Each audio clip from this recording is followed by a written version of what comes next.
अस्सलाम वालेकुम वरहमतुल्लाहि वबरकातुहू। कभी कभी कोई शख्स हमसे दूर चला जाता है, दिल तोड़कर या किस्मत के फैसले से। लेकिन दिल के किसी कोने में एक छोटी सी उम्मीद बाकी रहती है, शायद वो शख्स वापस आ जाए, वो रिश्ता, वो मोहब्बत, वो अपनापन दोबारा मिल जाए। आज का ये अमल उन लोगों के लिए है जो चाहते हैं कि जो चला गया है वो दोबारा उनकी ज़िंदगी में लौट आए, मोहब्बत और सुकून के साथ। हमारे बुजुर्गों ने ये ख़ास वजीफ़ा बताया है, और जो शख्स यकीन के साथ इस पर अमल करता है, अल्लाह ताला उसके लिए आसानियाँ पैदा फरमाता है। इंशाअल्लाह हर रात इशा की नमाज के बाद 11 मरतबा या वदूद हो या रऊफ़ हो या लतीफ़ हो, फिर दिल से ये दुआ मांगे, या अल्लाह अगर मेरे लिए बेहतरी इसी में है, तू उस शख्स को मेरे पास वापस ले आ।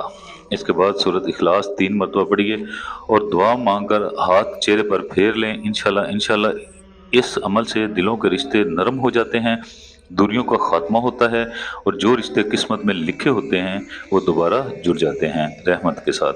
अगर आपको ये अमल पसंद आया हो तो वीडियो को लाइक ज़रूर कीजिए।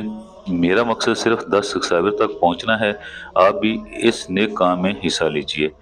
चैनल को सब्सक्राइब करना ना भूलिए। अल्लाह ताला आपको और आपके घर वालों को हमेशा खुश रखे। आमीन।